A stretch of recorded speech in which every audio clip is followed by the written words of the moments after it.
Tonight, Gulf communities escape serious damage as ex-tropical cyclone Lincoln heads inland.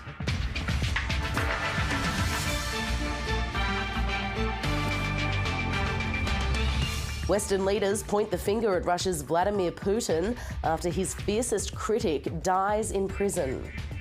A third group of asylum seekers arrives on the WA coast, sparking a political row. And a surprise drop-in for a Canberra family when a hot air balloon made an emergency landing in their backyard.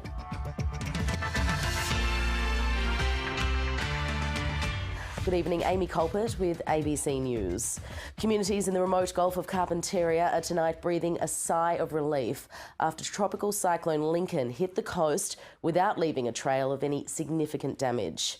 However, the threat is far from over, with authorities warning there's a growing flood risk for some outback communities stretching across hundreds of square kilometres. A rushing river and a lashing of rain as tropical cyclone Lincoln fails to dampen spirits in the remote Northern Territory. When the cyclone's name is Lincoln, that's when we start drinking. The Category 1 system made landfall yesterday in a remote and largely uninhabited stretch of the Gulf of Carpentaria's southwest, near the Queensland border.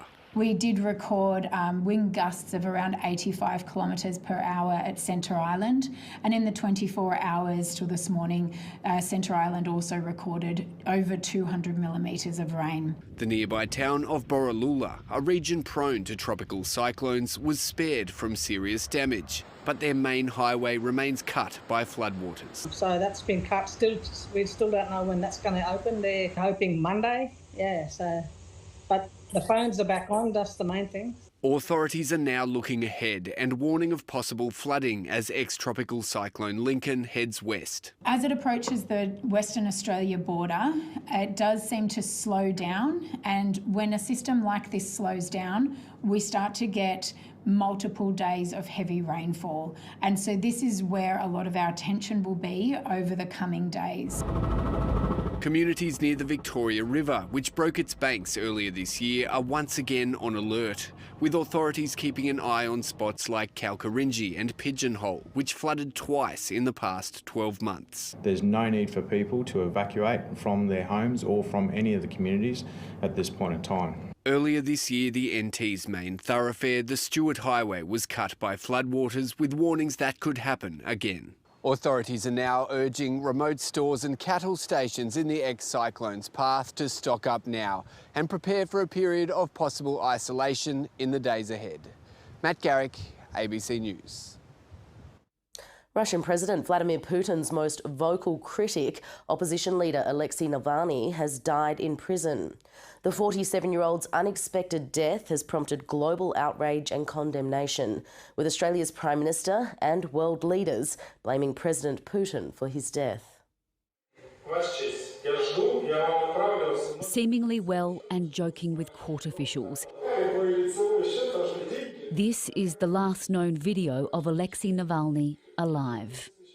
The jailed opposition leader was appearing in court via video link from a notorious prison in the Arctic Circle. He was serving a 30-year sentence for charges he and his supporters have labelled politically motivated. Hours later, he was dead. He will probably be remembered as the best president of Russia that Russia will never have. The prison released a statement saying he felt unwell after a walk and almost immediately lost consciousness and couldn't be revived. Global condemnation was swift and fierce. Australia is shocked and saddened, and we hold Vladimir Putin and the Russian regime responsible. Make no mistake, Putin is responsible for Navalny's death. Putin is responsible. Alexei Navalny, очевидно, він убитий Путіним. Obviously, he was killed by Putin, like thousands of others. Putin doesn't care who dies, as long as he retains his position. From the Kremlin, a denial. We are doing all the checks and clarifications. There is a certain set of rules that everyone is now following. Alexei Navalny rose to global attention after exposing electoral fraud and government corruption during the 2011 parliamentary elections. In 2017, Navalny announced he was running for president against Vladimir Putin, but his candidacy was blocked. He continued to release dozens of investigations exposing corruption at the highest levels of government. In late 2020, he fell critically ill after being poisoned by nerve agent Novichok at the end of a trip to Siberia. After recovering in Germany, he declared he'd return to Russia despite warnings he'd be detained. He was, and since then he's been imprisoned on charges of extremism and fraud, sparking protests in the capital, Moscow. While coming as a shock to the world, Navalny knew his days were numbered. My message for the situation when I'm killed is very simple: not give up. As the news broke, foreign leaders were gathered for security talks in Munich. Navalny's wife, Yulia, was there and took to the stage. I want Putin and his government to know that they will be held accountable for what they have done to our country, to my family and to my husband. In Russian cities, supporters laid flowers for the Kremlin critic. It's not good. Locked up, no freedom, no family, no wife. It shouldn't be like that. But as night fell, police started arresting mourners. In London, supporters have turned out to the Russian embassy to pay their respects. Sadly, they've been here before. Alexei Navalny has been added to a long list of anti-Putin critics to pay the ultimate price for speaking out under his rule. His death leaves the country without a prominent opposition leader ahead of the presidential election next month, at a time when Vladimir Putin has amassed near unrivalled power. Catherine Diss, ABC News, London.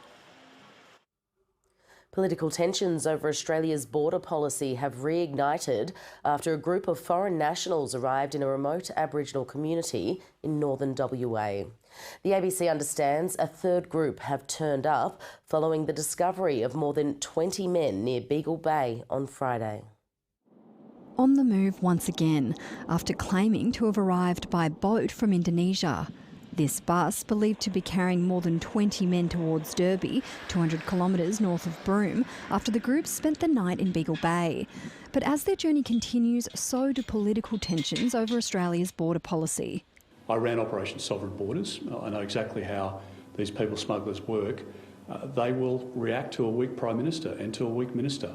And if they see vulnerabilities, they will exploit them. And that's exactly what has happened here. The opposition taking the opportunity in the wake of last year's release of more than 100 immigration detainees following a High Court ruling. The people smugglers see all of that and they market it.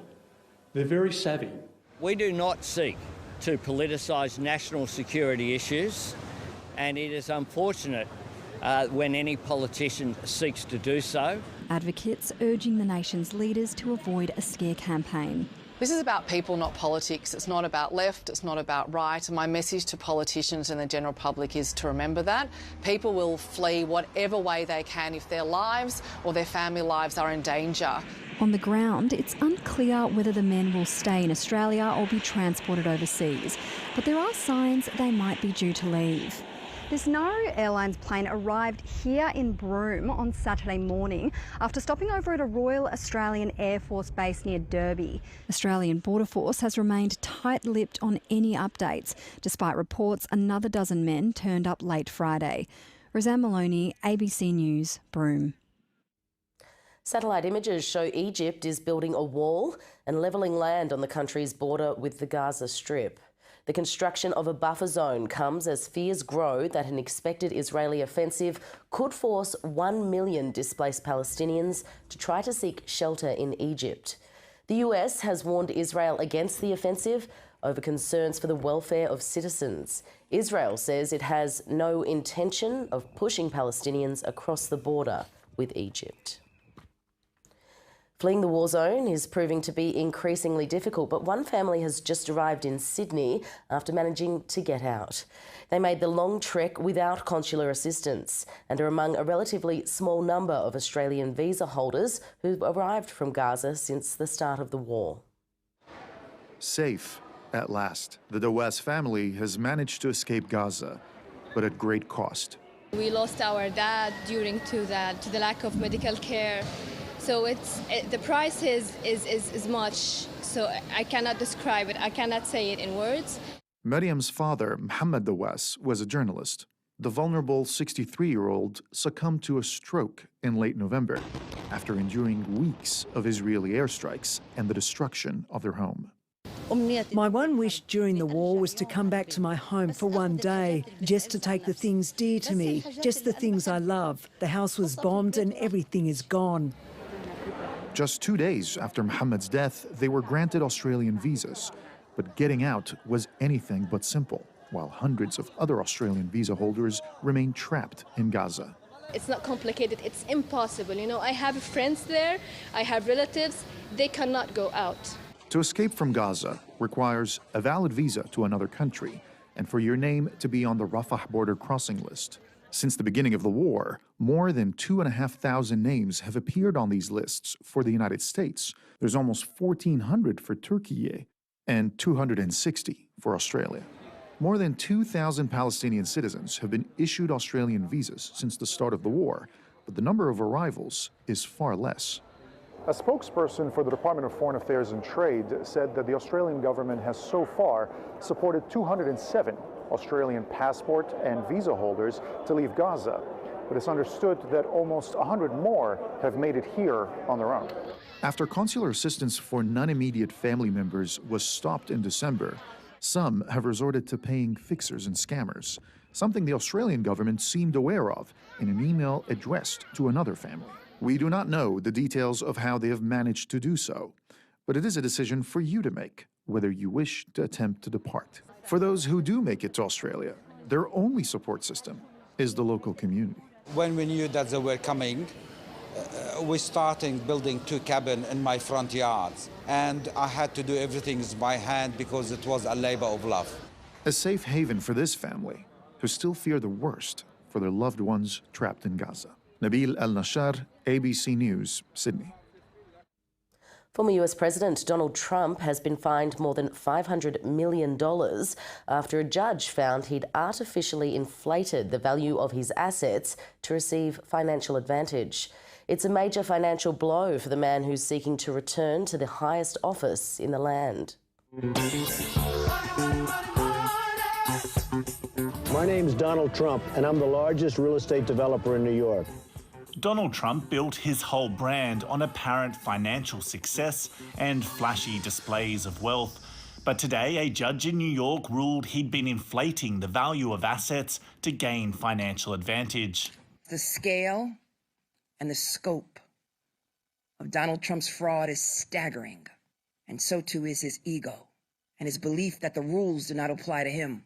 The punishment also staggering. Donald Trump to pay more than $500 million, and he's banned from carrying out business in New York for 3 years.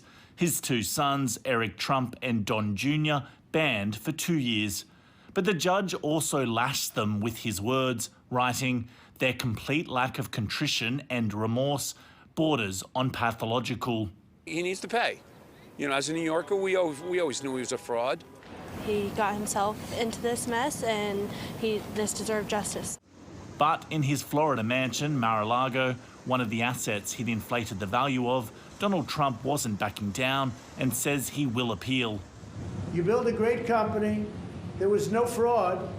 The banks all got their money, 100%. They love Trump. They testified that Trump is great customer, one of our best customers. They testified beautifully. The incredibly stark and robust nature of the findings and the penalty are probably enough to trigger a real appeal at the state level.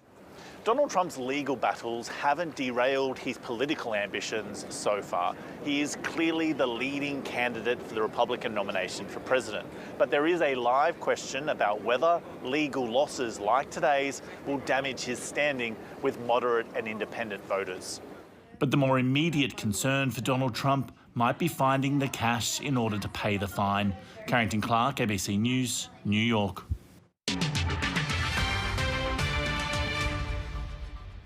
With Australia's high demand and lucrative street prices for methamphetamine and cocaine, it's a tempting target for crime syndicates. Because of its proximity, Papua New Guinea can often be a final leg as traffickers bring illicit drugs into Australia. But one route through remote Papua New Guinea is destroying lives and deeply worrying authorities. PNG correspondent Tim Swanston has tonight's special report from Daru Island near the Australian border. This is the surprisingly narrow expanse between Australia and Papua New Guinea. Just 4 kilometres separates the two countries here in the Torres Strait. It's a remote part of the world, but it's recently come under increased scrutiny by police. We are looking at the much bigger ones. Those drugs. They're patrolling the maritime border, searching for a group of suspected drug traffickers. The POIs are known for people smuggling and also known for transporting illicit drug across to Australia using their networks. Just a few months ago, in the PNG village of Mabaduan, police found 5 kilograms of methamphetamine, allegedly destined for Australia. 6 people were arrested. With Australia's soaring demand for illicit drugs and high street value for methamphetamine and cocaine, it's a tempting target for transnational crime syndicates. That makes PNG vulnerable and one of the final stops in what's known as the Pacific Drug Highway. While it's not exactly clear how these drugs get to PNG, it's suspected they're trafficked in from Southeast Asia or South America. From the capital of Port Moresby, they can be driven along the coastline to Kerema. From here, dinghies transport all types of illegal items from Gulf Province across to Daru, one of PNG's few Torres Strait islands. From Daru, Australia's mainland is a short trip away. From here you can see just how porous the Australian PNG border really is. There's many villages on the southern end of Papua New Guinea here, and to get to the Australian side of the Torres Strait, to Saibai Island, it takes just minutes. So it is that I wanted to say. The presence of methamphetamine here is extremely concerning to local police and community leaders. If there's a spillover effects on meth within Daru Island, we would certainly run to chaos. In Daru, many here already work the black market. Harvesting sea cucumber is how many locals earn an income, but much of the trade is illegal. They put me there at the border, Australian border, and I went for prison terms for 3 years. But I can't stop because there's no other means and ways for us. It's this desperation to make a living that community elders fear turns people to the growing drug trade. They are born fishermen, but these new things coming in, like drugs, they get involved because somebody bringing drug is coming with money. Transnational Crimes Police, as well as customs officers, conduct patrols with Australian law enforcement, but it's a massive, expansive sea. Cracking down on the trade will require more economic opportunities for locals, meaning they're not vulnerable to being coaxed into working as traffickers. The syndicates and those people who are actually involved in this thing has to look very carefully and see the effects that will have in the community.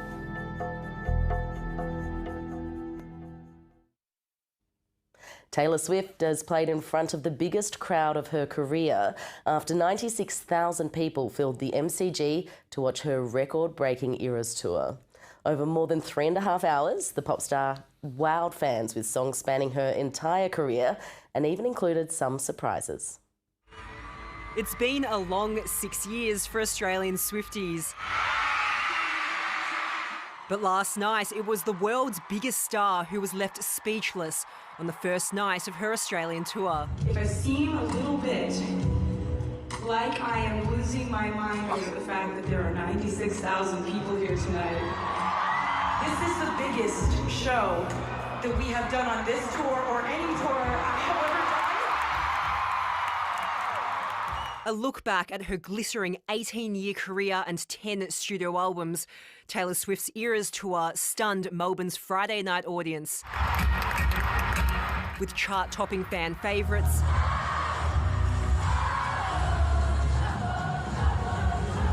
dazzling performances and non-stop spectacle, leaving fans buzzing. It was amazing. It was the best thing ever. There was fireworks. Yes. It was just confetti everywhere. It was the best night. It was the best night. I love Taylor. So good. 11 out of 10. Taylor Swift is so sparkly and amazing. Oh my God. Turn right. There were nods to her Australian audience. A cover reveal to her forthcoming 11th album, and also songs never performed live before. The show even inspired several proposals. I really missed coming to Australia. I gotta say, you guys are just, it's on another level. Despite almost 100,000 fans inside the MCG, there were thousands more ticketless fans known as Taylorgaters outside, desperate to take part. You know about me, but I bet you want to. Being inside with tickets would have been better. It's a good atmosphere out here, though. Yeah. Taylor Swift is my life. Yeah, totally. She's the best. While last night was Taylor Swift's biggest show yet on the biggest tour in music history, tonight she gets to do it all over again. And with 6 more Australian shows to go, it looks like Swift fever is here to stay. Leanne Wong, ABC News, Melbourne. Australia has beaten South Africa by an innings and 284 runs in the women's test in Perth to claim the multi-format series. The Proteas were resolute at the crease for most of the day, but Australia's bowlers prevailed. Annabelle Sutherland was named the player of the match after her brilliant double century and 5 wickets for the test. After a dominant day 2 where Australia built a 499-run first innings lead off the back of Annabelle Sutherland's double century, the hosts went into the weekend looking to wrap up a big test win. But the Proteas had other ideas. Enjoys the pull shot. Delmy Tucker and Tasman Brits frustrating the bowlers despite uncomfortable conditions. In the right areas. They offered chances, but the host couldn't make them stick. Oh, it's gone in the air. Tracking back, King, it's just out of reach. As Tucker brought up a defiant half-century following a first innings golden duck.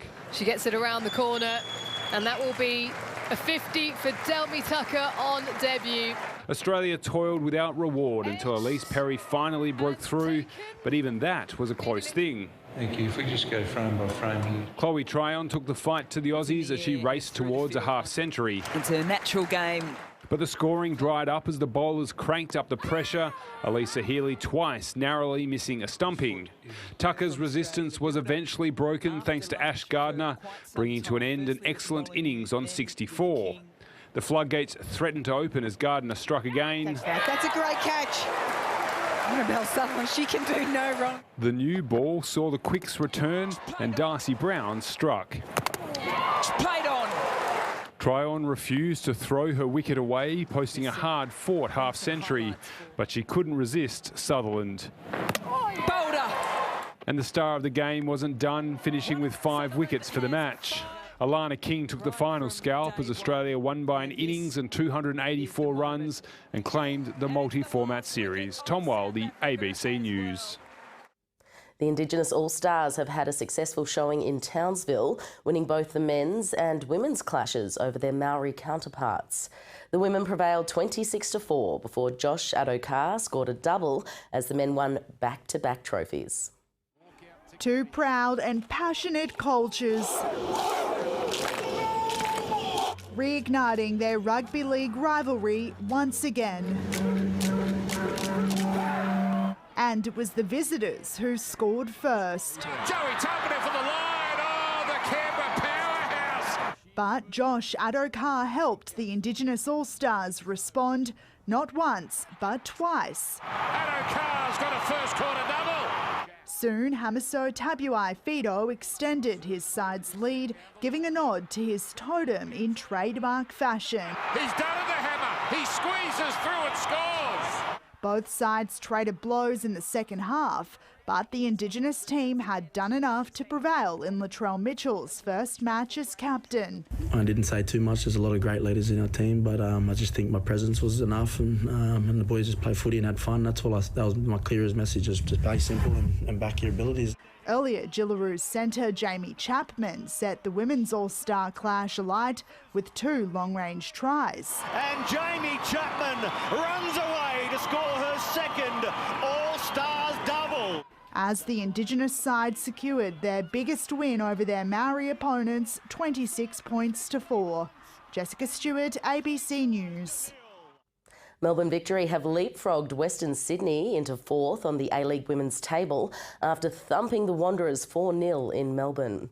Former Matilda Emily Gilnick made a statement for the victory, scoring a brace, including a stunning long-range strike. Gilnick's 50th A-League goal moves the 31-year-old to equal 4th on the competition's all-time goal scorers list. American forward Mackenzie Wyatt also scored twice. The Victory is now undefeated in its last 6 games. Shayna Jack has claimed Australia's 11th medal at the World Swimming Championships in Doha, winning bronze in the women's 100-metre freestyle. It was the 25-year-old's 10th race in 6 days and her 4th podium finish of the event. Meanwhile, 17-year-old Jacqueline Barclay is through to the women's 200-metre backstroke final after finishing first in her semi-final race. And Cameron McAvoy's title defence of the men's 50-metre freestyle crown remains on track after qualifying fastest for Sunday's final. Australia sits in 3rd place on the medal tally across all aquatic sports featured at the championships, with 5 gold, 9 silver and 5 bronze. A street in Canberra's south had quite the surprise visit this morning, with a hot air balloon making an unscheduled landing in a back garden. Residents of this street rushed to help, trying to grab the ropes as the balloon bounced its way along roofs, avoiding nearby power lines. After failed attempts to land in the street, the pilot managed to manoeuvre into a tight space in this backyard. Miraculously, no one was hurt and there was only minor damage to gutters and an aerial. Emergency services helped the handful of passengers disembark before quickly removing the balloon from the property. They all seemed okay. It was apparently an 80th birthday gift, and so the whole family were on board. So they're certainly a bit shaken, but no, apparently everybody's absolutely fine. I think it was some pretty good piloting in a challenging circumstance. Now to the weather, and tonight's weather pick has been sent in by Cash Angel. Ex-tropical cyclone Lincoln moved across the northern Barkly during the day, with showers and storms for much of the territory this afternoon. Temperatures in Darwin reached 32 degrees after the overnight low of 23. It was warmer in the rural area, 35 the top in Berry Springs. Taking a look around the territory, Alice Springs had a very hot day. It got to 38 after the overnight low of 26. Catherine and Wadair both 36. Nhulunbuy 33, while the rain triggered by ex-tropical cyclone Lincoln kept temperatures to 27 degrees in Tennant Creek. Now let's take a look at that system now. It's currently a low travelling across the territory towards Western Australia, and you can see it's bringing heavy rains with it. Now the system has dumped a lot of rain over the far north this week, and with more rain on the way, a number of flood warnings are current for the Northern Territory. And you can see that widespread cloud extends across the NT and Queensland from that monsoon. The system is moving through the northern Barkly into the northern Tanami area, as you can see through the middle of Australia there. Taking a look around the country tomorrow. A top of 23 degrees in Melbourne for their last Taylor Swift concert. 29 the top for Sydney, Brisbane 30, and an absolute scorcher in the west. Perth expected to reach 43. To the Northern Territory, Alice Springs to drop to 24 degrees tonight. That'll be followed by a top of 37 tomorrow. It'll be cooler up in the central east with all that rain. Tennant Creek, 26 degrees. Further north, plenty of clouds and storms. Catherine, Maningrida and Nhulunbuy, all with tops of 33 degrees. Numbulwar, 35, and in Bullman, 36 degrees. A warm night in Darwin, getting down to just 27 degrees. 32 the top in the city tomorrow, with plenty of rain still hanging around the top end coast. Big winds continue out on the water, up to 25 knots in parts. High tide will be at 11:30 with the low just after 4:30. Sunrise will be at 6:45 with sunset at 6:15. And looking ahead, while not as intense, there will still be plenty of showers and storms in Darwin this week. More sunny and hot days on the way in Alice Springs. And that's ABC News for this Saturday night. Thank you for your company. Good night.